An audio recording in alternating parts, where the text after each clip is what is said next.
So we're going to move on to our second session. This one is on transportation and natural disasters, so a completely different topic again.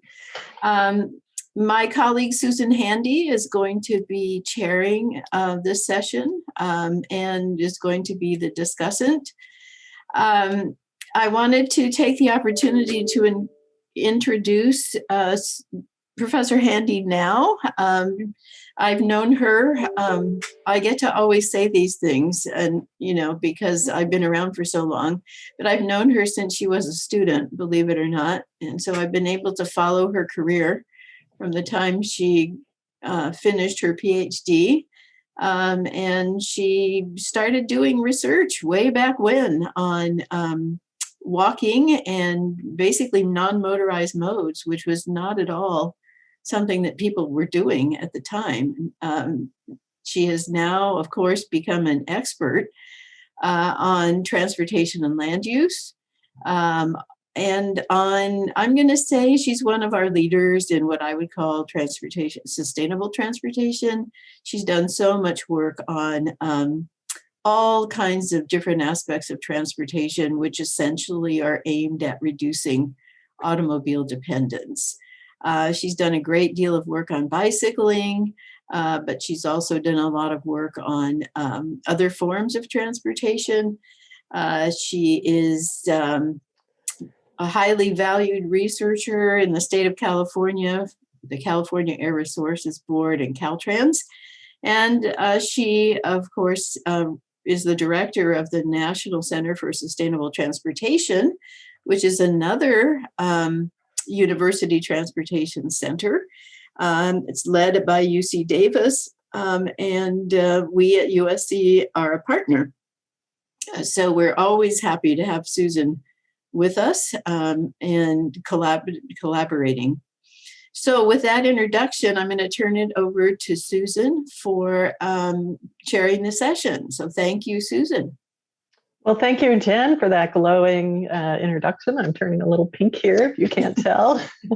And I am very happy to be here and a part of this student event. So we've got a session on transportation and natural disasters with students from Hawaii and California, where, of course, the natural disasters are of very different sorts. I think we all know that weather-induced natural disasters are increasing as climate change accelerates, and that's a big challenge for the transportation system. How do we build a more resilient system that's not going to get knocked out of commission when these disasters happen? How do we build a system that's going to move a whole lot of people quickly when that needs to be done? And there are lots of challenges around this. Both of our speakers are going to focus to some degree on equity issues, or to a large degree on equity issues, as we think about how to build resiliency into our transportation system. And then, of course, there are institutional barriers we face in getting this kind of work done. So I am really looking forward to these two talks, and we're going to start with Sequoia Riley, who is a PhD candidate in urban and regional planning at the University of Hawaii. I think a lot of us would be happy to be where you are now. And we're going to hear about efforts there to implement green infrastructure for flood mitigation. Green infrastructure is one of my favorite topics that I know not enough about. Thank you, Dr. Handy. As she said, hello, everybody. My name is Sequoia Riley. I am a PhD candidate at the Department of Urban and Regional Planning at University of Hawaii at Manoa campus. My committee chair and advisor is Dr. Karl Kim. So just to give you guys a little bit of background about myself, I am originally from Maryland. I was born and raised in Maryland, and I went to South Carolina at Coastal Carolina University, getting my bachelor's in marine science with a minor in applied mathematics. My master's was in marine resource management, still under the marine science realm, over at Texas A&M. University, Galveston campus. And then I worked over at the Water Institute in Baton Rouge, Louisiana, before deciding to go for my PhD here at the University of Hawaii. So without further ado, let me go ahead and introduce you guys to what my research is in. It's on assessing barriers to green infrastructure for flood mitigation, a mixed methods approach. So just to give you guys just an overview of what the presentation will be covering is, I'll be discussing with you guys about what green infrastructure is, give you a definition of what my research is all about, looking into the barriers of green infrastructure, along with looking at my research design and my initial findings and how all of it's related to transportation and urban planning. Okay, so what is green infrastructure? So there's many different definitions of what green infrastructure is. There are many papers out there that give different definitions of it, but for my research in particular, it is a multi-spatial, nature-based design approach. And the reason being is because it provides multiple long-term benefits, on the environmental side, economic side, and social side. And it's also very adaptable because you can place it in many different places within an urban setting, in a rural setting. Not to mention, you can also extend its life cycle based on the production of future flood events. So there are many green infrastructure tools that I've looked at, and these really stood out to me in particular, where you have vetiver, that is a particular grass that originates from India. And what's really special about this plant is that it can actually control erosion on hillsides, and it can also mitigate flooding on roadsides as well. Bioswales, I'm sure some of you are familiar with it. You're still using some plants and putting in trapezoidal type of construction on roadways, or really on roads that, again, help to direct flood runoff away from development and also away from roadsides so people can actually transfer themselves and transport easily. And then you have green roofs and blue roofs. While that's not really related to transportation in particular, it still can help as far as controlling runoff. And same thing goes for permeable and porous pavements as well. And all these really, on a scale or unit, you can see that, it goes from micro scale to macro scale. So the whole point of this is, there's not much investment going on with green infrastructure. I mean, there's some, but there's not a lot, particularly within the United States. And so, I wanted to look at what those barriers are that's preventing more investment, or even really any investment into green infrastructure. And then also look at what are the important plan quality metrics when designing and implementing a strategic green infrastructure spatial plan as well, all to ensure that there is social and environmental justice and equity, because there's not a lot of distribution with existing green infrastructure projects right now that is equitably distributed. So the reason being I'm looking into this because it's all related to urban planning. Friedman said that planning is knowledge, and you need to get that knowledge to become an action. And the thing is, there's so much change going on with urban planning theory and land use that you can see with the flood events that are happening right now, or even like the past 5 years, 10 years. It's damaging roadways, and it's blocking road and highway routes as well from people to escape and get away from any flooding that comes about their way. So with all of this change, there has to be some sort of action that has to take place, and that action is green infrastructure. But we need to reduce those barriers first, the physical landscape one, bring in many disciplinary experts from engineering to policymakers. We also need to bring together government institutions from different levels, from federal to local level, and also having green infrastructure become more familiar amongst people who live in different settings, be it urban or rural. And then also with economic, make sure we get that funding, because there's really not that much funding as of right now.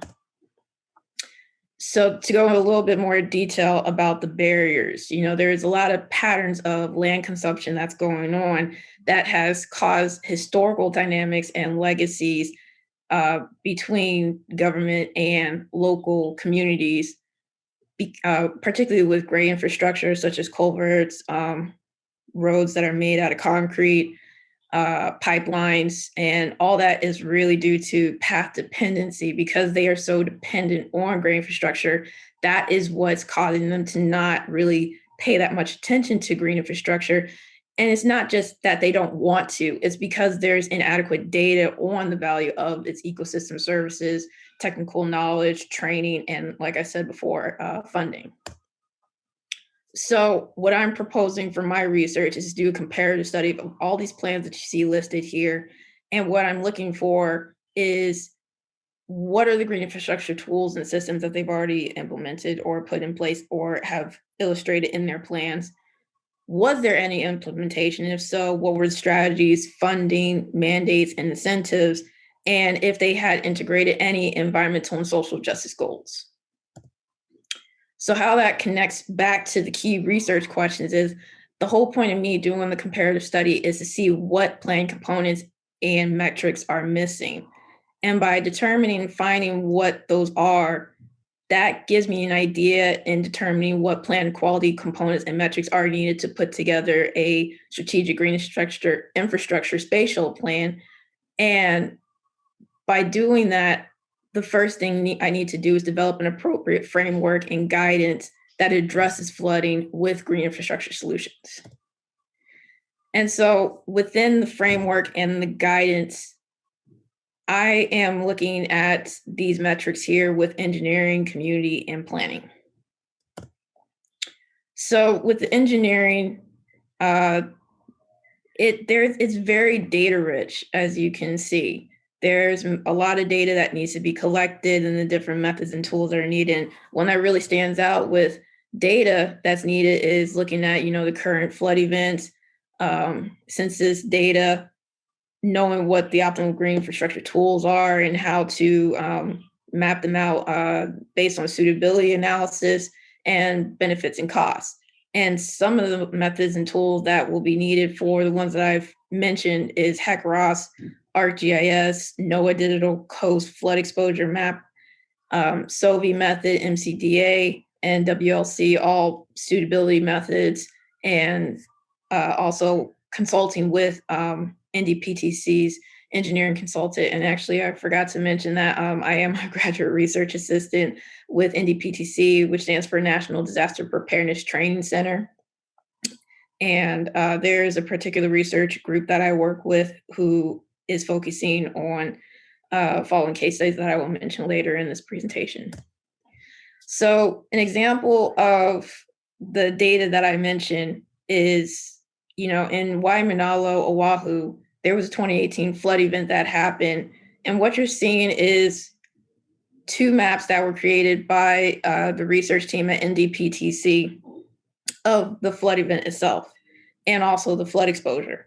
So the reason why I am looking at this is because, as you can tell on the right for the flood event, that clearly gray infrastructure didn't work. The pipelines, the ditches, none of that worked in regards to mitigating the flooding.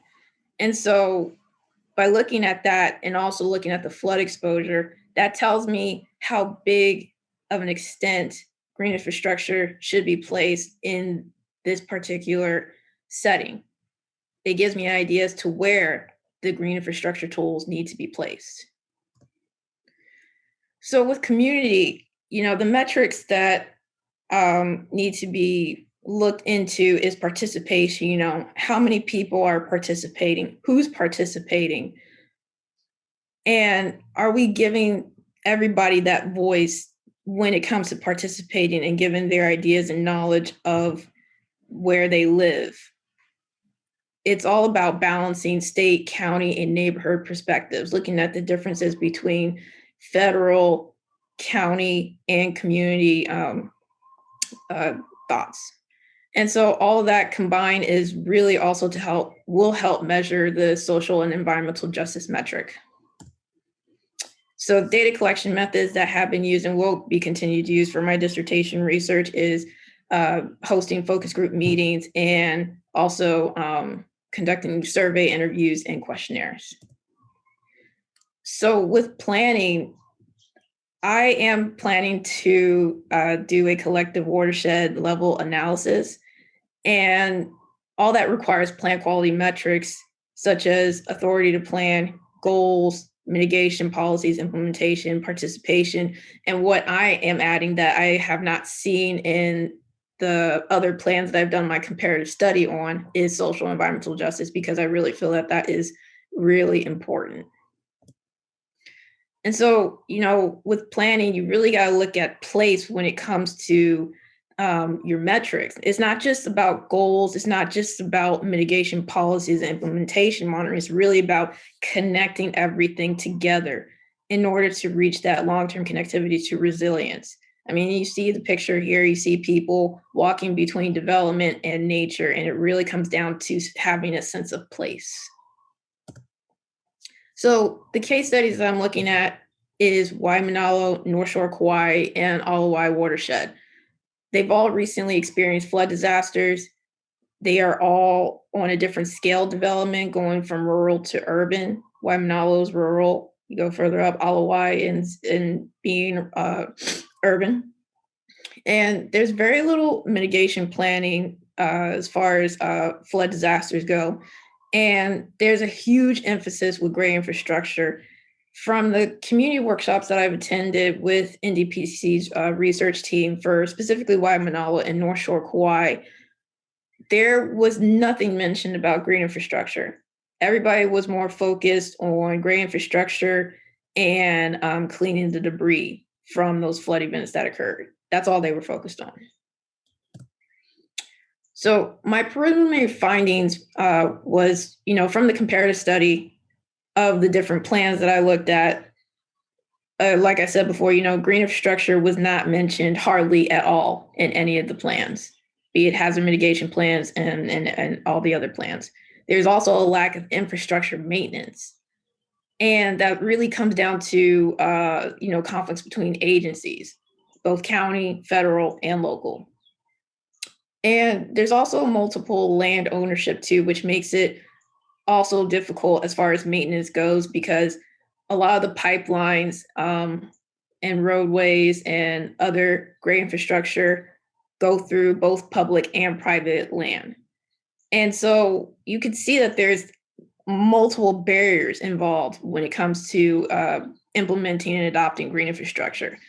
And in addition, there is limited efforts as far as social and environmental justice goes and resilience and sustainability. So for more of my initial findings, there really needs to be adaptive governance process that needs to take place where you're involving citizens, you have multiple level governance, and you really need to ask the questions of who gets what, when, why, and how much. And then there's also a social and environmental justice gap where many different places in both urban and rural areas do not have a huge green space. And really that comes down to environmental policies not really benefiting the wealthy elites and not so much minority communities or those of low socioeconomic status. So my findings and conclusions is that with green infrastructure, equitable distribution is essential because it comes down to a collective level approach where it's not just one particular household that needs saving from flood mitigation. It's an entire community that needs it. And that's why there needs to be an equitable distribution of it so that it can protect everybody. And there's also green infrastructure also cannot reduce flood risk 100%. There are many root causes for these existing barriers. There is not a one-size-fits-all approach, which is why I mentioned that I want to look more into using green infrastructure, because it is something very innovative and special, really, when it comes to urban planning that has never really been looked into for too much. And spatial planning is an innovative plan. Further research is, I want to show that there is different criteria needed for a diverse community, where it's going to be different when it comes to putting together a green infrastructure spatial plan for both rural and urban areas. And also, I really do believe that there is additional attention to overcoming the political and institutional barriers. Thank you. I appreciate you guys attending my talk today. Questions, comments? Yeah, thank you, Sequoia. That was wonderful. Yeah, I think we've got a couple of questions, and it looks like we're okay on time. So let's go ahead and do that. Plant you mentioned from India, is there a problem with it being invasive to native species? Is your research? No, it's definitely not invasive. That's one of the best things about it. Actually, there is someone on the Big Island of Hawaii that my advisor has spoke to in depth about vetiver, and he has stated, I mean, you can. I've also done a bit of research, and it does show that it's not invasive, but it grows tremendously at a very fast pace, which makes it very extraordinary. Yeah, I would think, especially in the Hawaiian context, you've got to be really careful about what sort of plants get used in this. Absolutely. Yeah. Then I think what we'll do is go on to Sarah, our second speaker, and then we should have some time at the end to have more questions and discussion, because I think there's some nice themes that cut across the work that both of you are doing. So Sarah is a PhD candidate in civil and environmental engineering at UC Davis, and her dissertation work was inspired by the tragic campfire that tore through Paradise, California. Hello, my name's Sarah Gray-Dura. I'm a PhD candidate at UC Davis in civil and environmental engineering. And today I'm going to be talking about equity and wildfires in California, specifically surrounding the 2018 Camp Fire. So I aim for this to be more of a broad overview of some of the research I'm doing and some of the research I'm doing in progress. So here's an outline of what I'm going to be talking about. First, I'm going to introduce the topic, and then I'm going to go into some of the literature that is specifically related to equity and wildfires. Then I'm going to go over a couple different chapters of my dissertation so far. So I'm going to talk about the data I collected. Then I'm going to go talk about some different things that I've been modeling. And then I'm going to go back and overview some of the equity considerations that those bring. And then I'm going to talk about some of the research I'm doing now.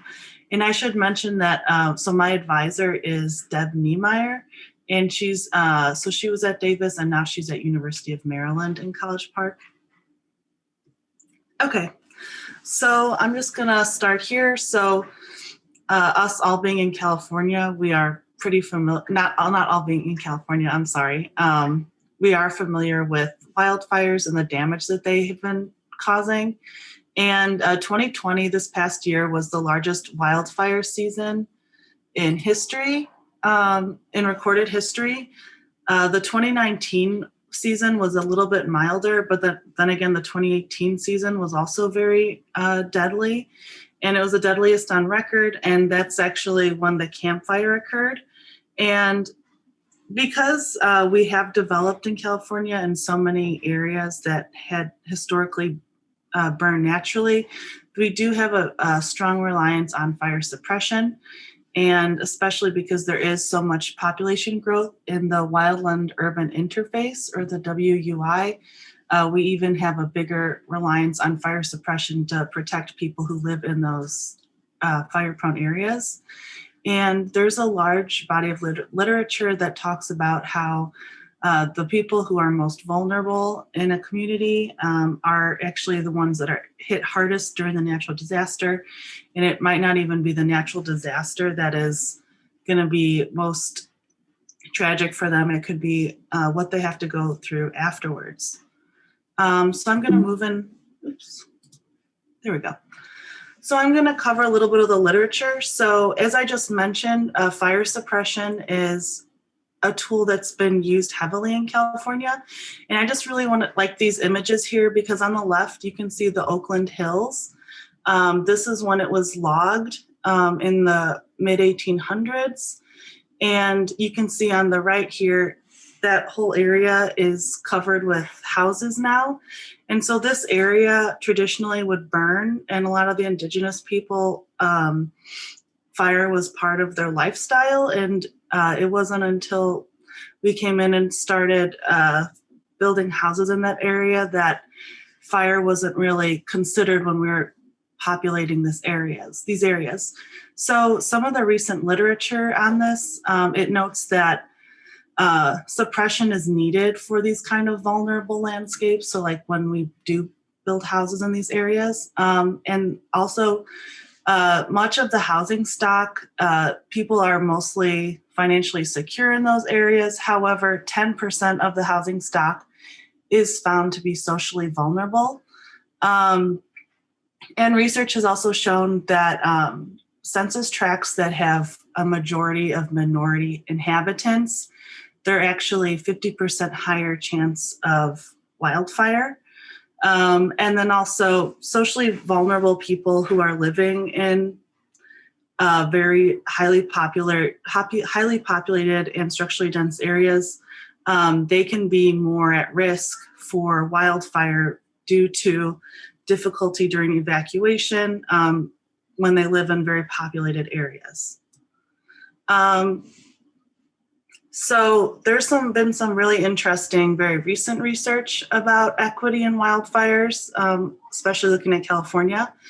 So a recent study actually found that the main driver of fire suppression was to protect homes. The fire suppression activities, by looking at where they were located, they actually found that they were located in wealthier neighborhoods.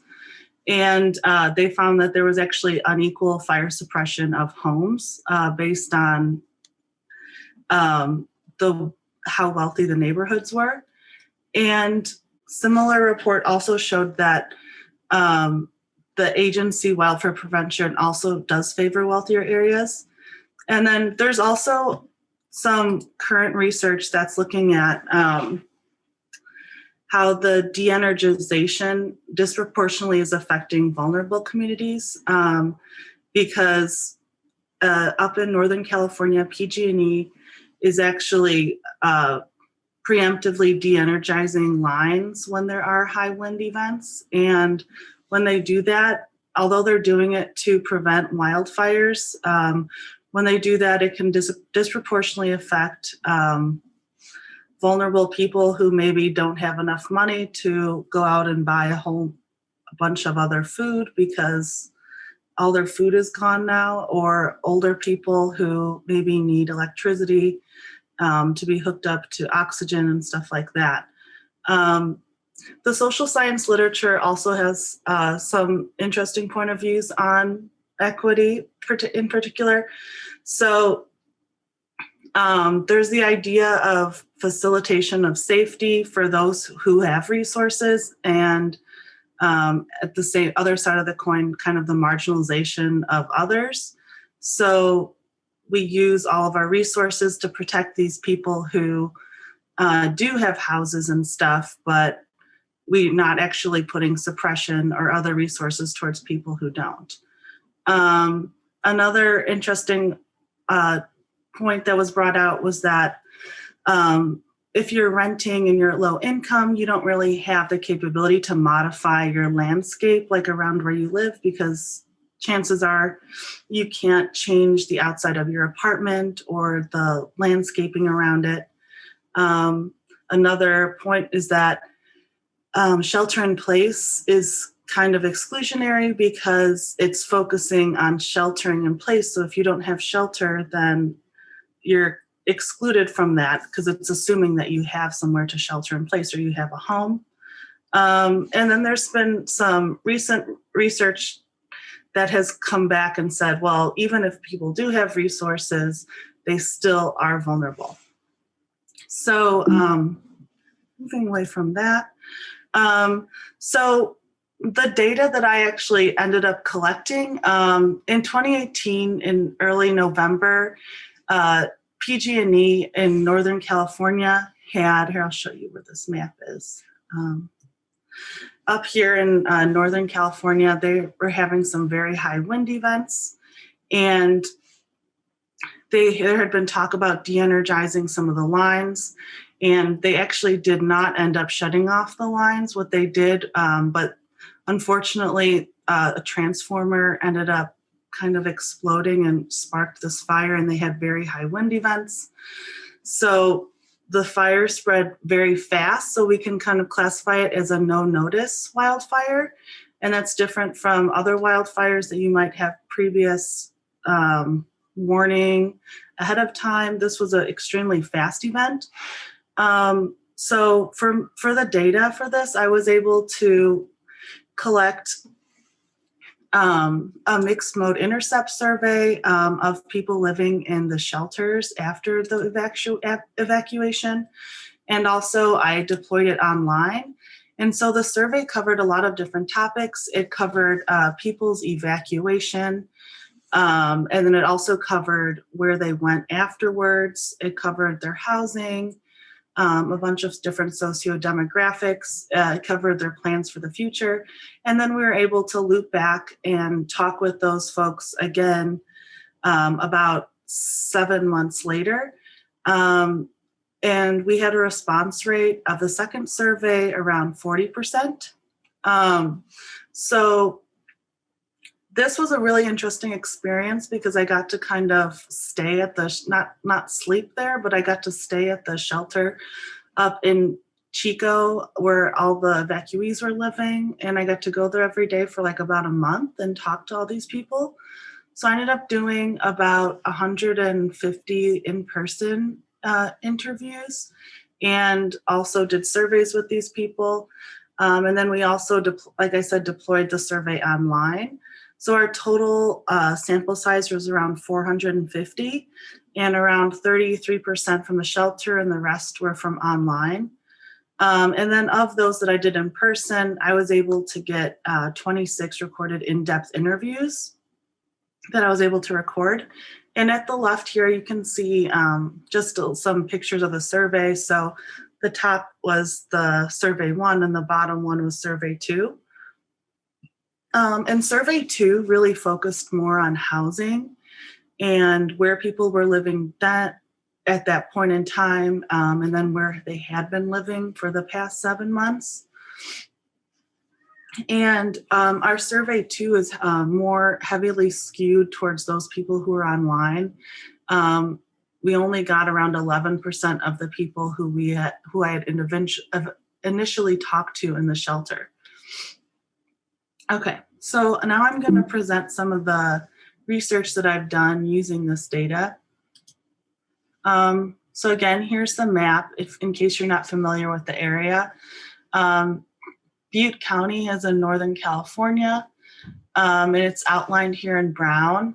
And this dotted line is the extents of the campfire, and the community right here is Paradise, which is kind of the well-known one, the most in the news. But as you can see, the fire actually burned all these other smaller like mountain communities around here as well.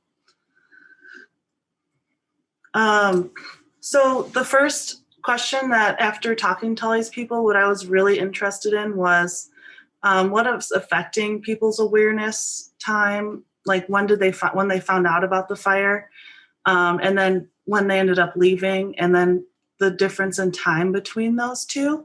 So what I ended up doing was creating 3 linear regression models for awareness time, departure time and delay, and you can think of the delay as also preparation time, because it's the difference in time between when you find out about the fire and then when you end up departing. So here's a visualization of some of my data. So here in blue, you can see the awareness time. And I have this, it's in a blue circle here.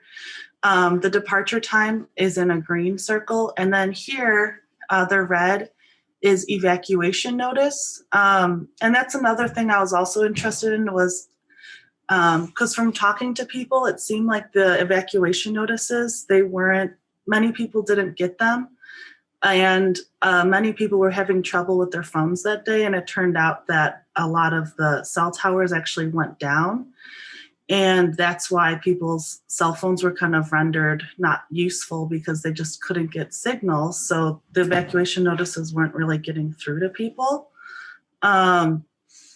So this red is if it's a smaller percentage of my sample, but it's if the person did receive an evacuation notice, which I think only like 25% of my sample even did receive any kind of notice. So here you can see the difference between the awareness time and then departure time. And you can see, so this goes everywhere from 6 a.m. to 7 a.m. and then it goes all the way to 1 p.m. to 2 p.m. The fire started in the morning, which was an issue because a lot of people were still sleeping in the morning. So they weren't, even if they were signed up for notices, they might not have actually been awake to hear them. So I found some interesting results here. So this plot right here, this is just plotting my data. So the red is the awareness time. The green is if they received an evacuation notice, which I explained earlier. This isn't all the same people. This is only around 20 or 25% of the people in my sample. And then the blue is the departure time. So you can see the difference between the red and the blue line is what I was kind of referring to as the delay or preparation time. So you can see the awareness time is earlier, and then later on they're leaving, which is shown by the blue line. So I found out that from my research that the method of finding out about the fire was affecting the timing of when people found out about it. So I looked at if people found out about the fire in person, which means they saw it in person or they smelled something, they had an earlier awareness time as compared to if they got an evacuation notice or if they found out about it by TV or other means. I also found sociodemographics to be very important. So I've, in general, found that white and people making over $50,000 a year, they had much earlier awareness times in the community. People who were older than 65, they had later awareness times. And then looking at sex, I found that males, they had longer delay times, which agreed with a lot of the literature that I had read. And smartphones were also found to be pretty important. So if you owned a smartphone, you had a much earlier awareness time and an earlier departure. And then in general, we found that earlier awareness was associated with earlier departures. And then we found some interesting results with the evacuation notices, which are kind of, it's a little bit tricky to totally say anything is causal because of the towers, the cell phone towers I was explaining, they went down. And then at the same time, the evacuation program, which was called Code Red, was only opt-in. So the whole population wasn't opted into this program, only a small portion of it was.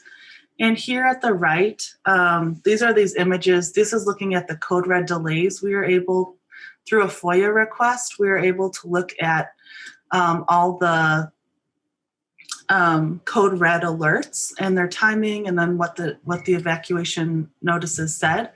So you can see the fire actually started around 6:30, but the first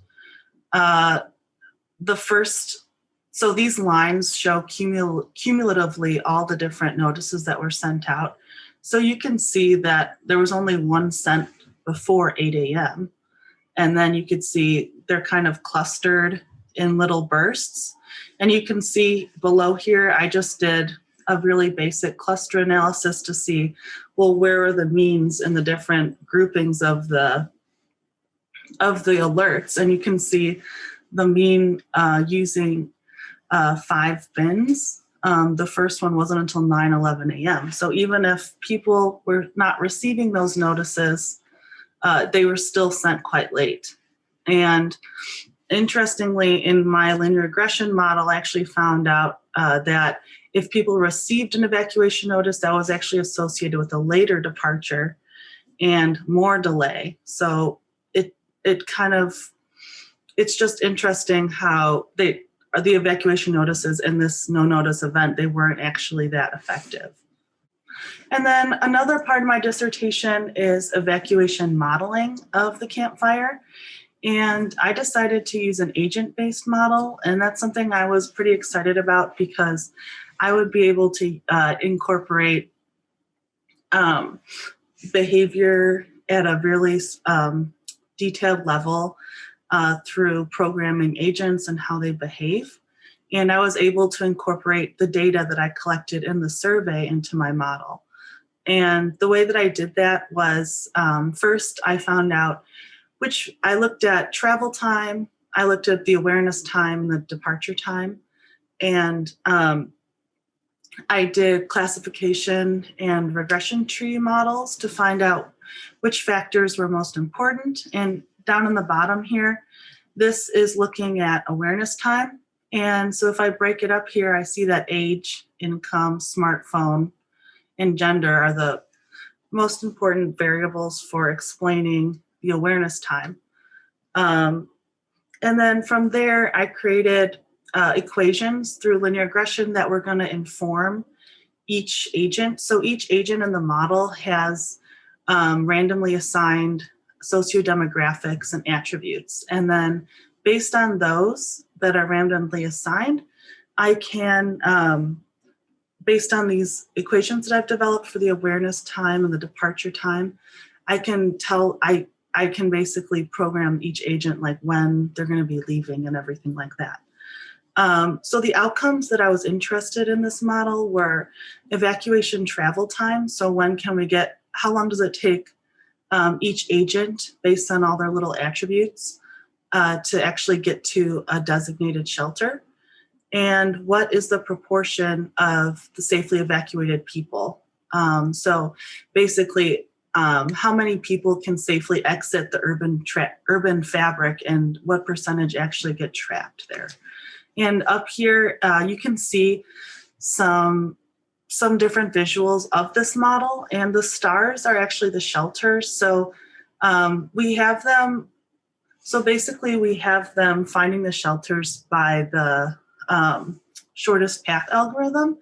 And we placed the agents, we were able to upload, in addition to the road network, we also uploaded the structures, shapefile of the structures in Paradise area. So we randomly assign the agents to different buildings, and then we connect those buildings to the road network. And then, so that's how the agents get connected to the road network. And then from there, their destination is going to be a shelter. So that is how that works. And then these are some preliminary results that we have from this modeling.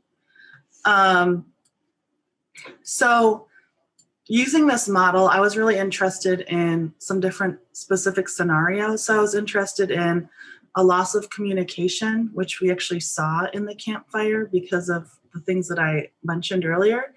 I was interested in that, and I was also interested in the delay in the awareness because we found out that awareness was so integral into when people were deciding to depart. And then I wanted to look at decreasing vehicle access. So when I was doing a lot of these interviews, a lot of the people either they didn't have vehicles themselves, or their vehicles got stuck on the way. A lot of people's cars overheated and they had to kind of start walking basically or jump in vehicles with other people. And I wanted to look at if we are decreasing the vehicle access in the community, what is that going to be doing to those outcomes I'm interested in, the number of people trapped in the urban fabric and the travel time. And then I wanted to look at a combination of all these different scenarios into one. So I'm just presenting the findings of one of the scenarios here, which was the decreasing vehicle access. So you can see here at the right, so the base case here, which was around 90% vehicle access. So those are some of the outcomes we have from our simulation model. So here at the top, we have travel time.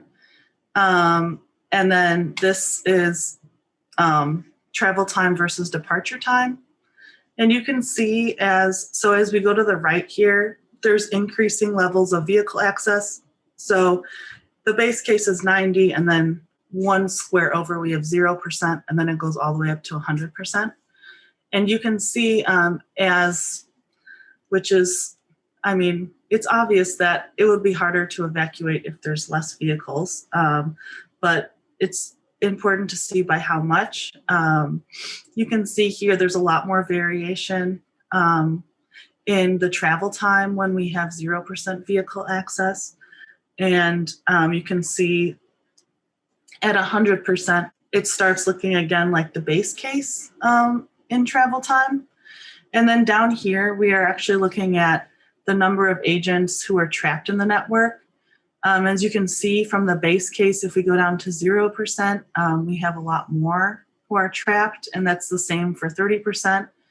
But then if we go up to 50% or 100%, it doesn't actually look that different than the base case. And then here, again, we're looking at the differences in travel time, the differential between walking and having a vehicle. So you can see, in general, the cars have lower travel time by quite a bit, which is expected. And then in the next slide here, these are some preliminary results, so I'm still thinking through them. But we're looking at travel time by income, by the different levels of vehicle access. So here we have if you're making $50,000 a year or not. So for those, you can see they have a slightly lower travel time, which was what I found out in my first paper, that they have earlier awareness and departures for people who have higher incomes. But actually we see in these different cases that there's actually not that much difference between the different income groups. And again, these are just the simulated results of our model. It's not anything directly empirical from the data that I collected. It's the simulation results. And then again, over here, I do not see much difference between the income groups. And then here I was looking at race again.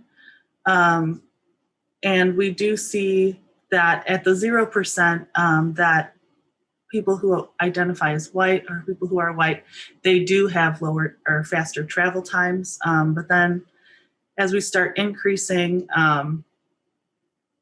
the vehicle access again, there isn't that much difference. And then here again, with the number of people who are trapped, again, we don't see too much of a difference with race. So given these questions that I've presented, there are a lot of different equity considerations. To kind of just reiterate those, how people are becoming aware of the fire. There's income, smartphone, age, and race, which we found to be really important in this specific community. Departure timing, again, was impacted by the awareness, smartphone, and then I didn't mention this, but how long you lived in the area. If you lived in the area, you actually left later. And then with the stuff I was showing you with evacuation modeling, we can actually see how different demographics are actually being affected, and if we have these different scenarios. And then I have some research in progress that is looking at that second survey I mentioned, which is looking a lot at the housing issues of where people are moving after these huge no-notice wildfire events. Are they moving to more fire-prone areas again? And what factors are associated with having to live in more fire-prone areas post-disaster? And I want to look again at the housing that people are living in and how at risk those housing units are, and if those units are closer or farther to evacuation routes and the effect of congestion. So that's the end of my presentation. Here are some of my references, and thank you. Great, thank you, Sarah. It's so interesting to see the results of your modeling work. A couple questions have come in. One was about why white and high income people usually get early notice or earlier awareness, if you have any thoughts about why that is. That's a great question. I'm not sure, to be honest. I think it probably has to do with historical issues. Yeah, well, smartphone access maybe, but I'm wondering also about maybe social networks. I think that people calling each other to let them know. Right, because we did control, so we had all these variables in the model, so we were controlling at the same time for race and income and smartphone, but we still found, white and over $50,000 to be statistically significant. A lot of the people, some of the people that I talked to in the shelters, they weren't living in houses either. Some people were homeless. So I think that is a big part of it as well, which we have to look at. And then a lot of the people too, they lived like not in actual houses. They lived in houses, but they were kind of like off grid and stuff. So I think that is also a large part of it that maybe is kind of affecting things. And then this is what I'm seeing in my model. Yeah, so another question has come in from Professor Kim about did you look at extensive connectedness and how people share information and transport resources?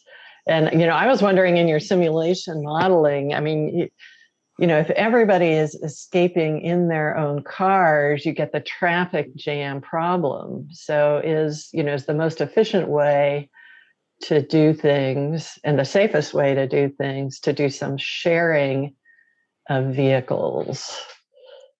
And maybe that helps with the equity question too. So thoughts about that?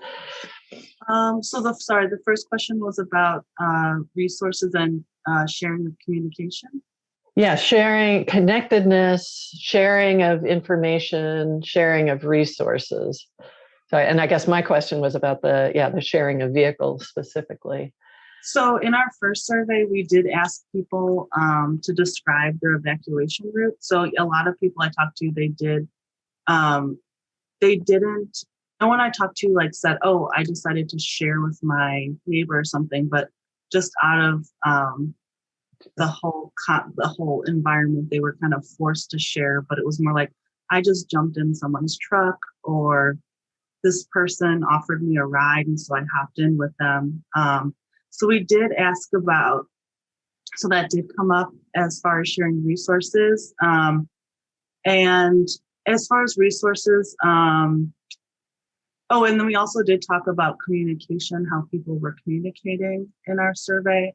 But as far as sharing resources, we did not, and I did not include that in my model.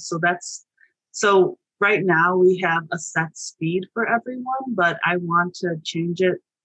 We're looking to change it to incorporate congestion on the different links in the road network that we've uploaded, which is a really important part. And I think Stephen Wong, who's at Berkeley, he's doing a lot of stuff about sharing of vehicles during evacuation, which is really interesting.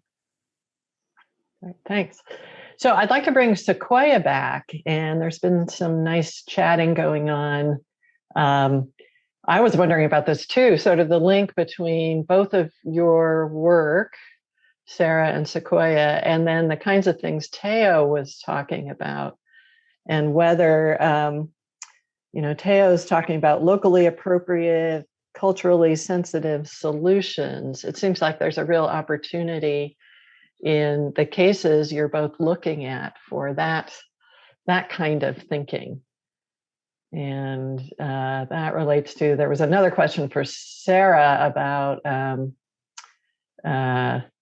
practical recommendations for planners, or what can they take away from this.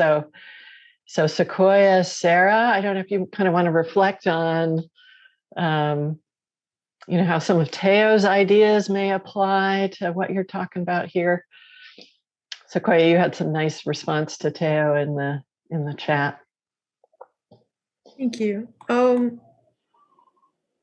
In regard to Teo's questions in relation to his presentation, I do see a link where overall it really comes down to reconnecting everybody with nature. That's really what it comes down to, because nature is extremely valuable. We don't see any value in it. Or, I mean, like, I won't say everybody, but most people do not see the value in it. And that's why earlier I brought up about environmental ethics theory, because that theory specifically talks about how we have separated ourselves from nature overall. And all we can think about is consuming land for what? For profit. That's really where it comes down to. And the problem is, with all the power and consumerism and capitalism going on, you see the inequitable distributions going on when it comes to nature. At least I'm talking specifically about my research, but we're really disconnected overall from it, and it's something that we really need to look back into, because clearly not a lot of our traditional infrastructure tools are working anymore, especially in the kind of climate we're in right now, with climate change intensifying, flooding specifically, and fires, wildfires, and also, the frequency is increasing as well.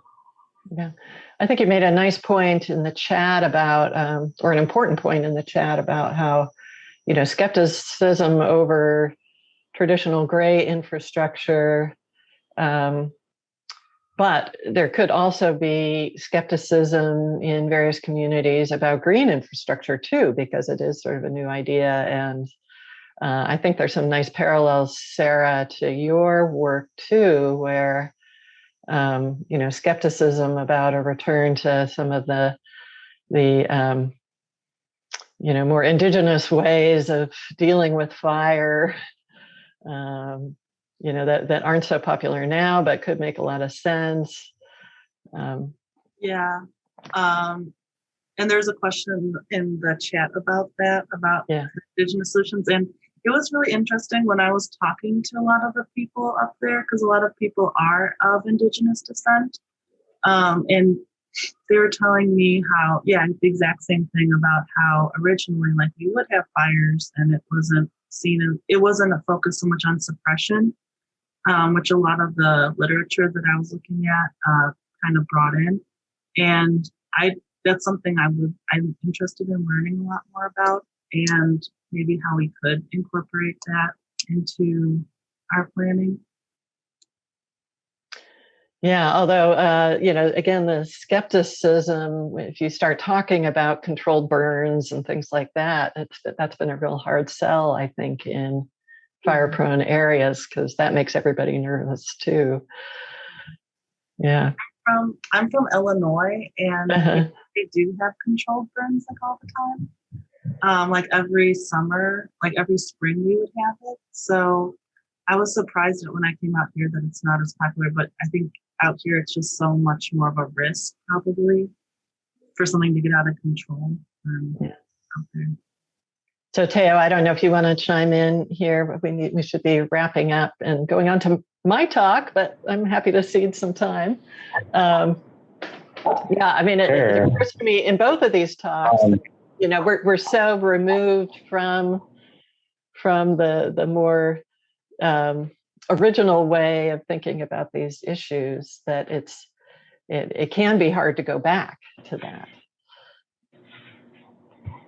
Yeah, absolutely. I really appreciated both of these.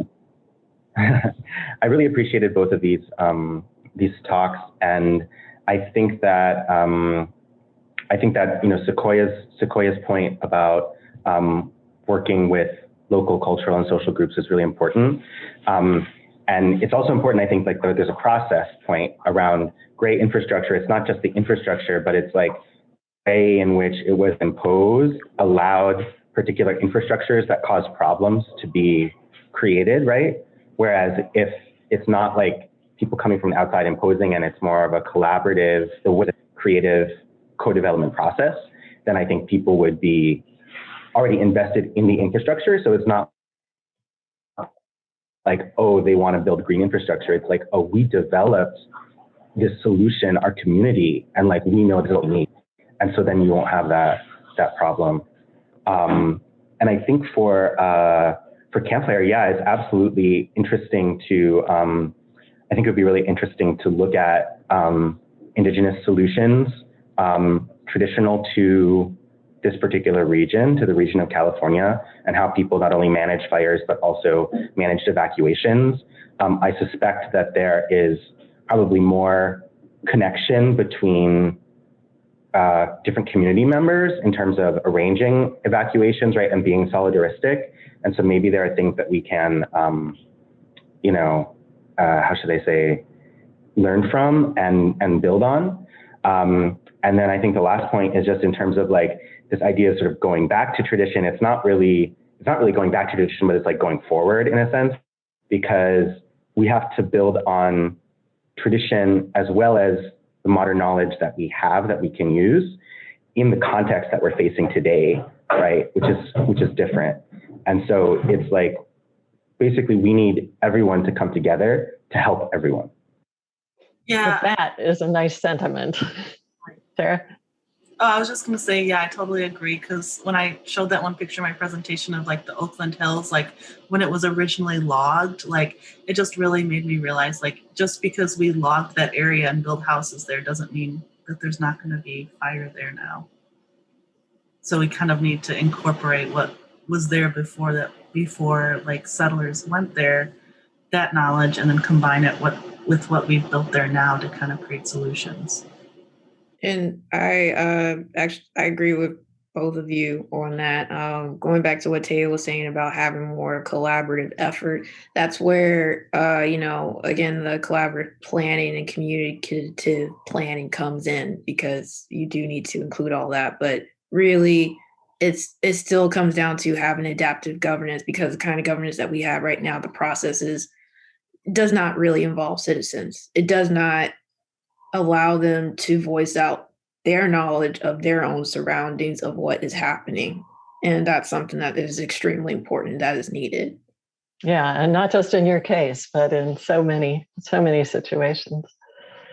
All right, well, in the interest of wrapping up by 1 o'clock, I think we'll take just a couple of minute break, and that'll let me set up, and you all can do what you need to do, and then we'll come back for some more discussion. I hope you'll come back. I'm going to sell my talk because I'm really looking forward to getting your all's questions and reactions at the end.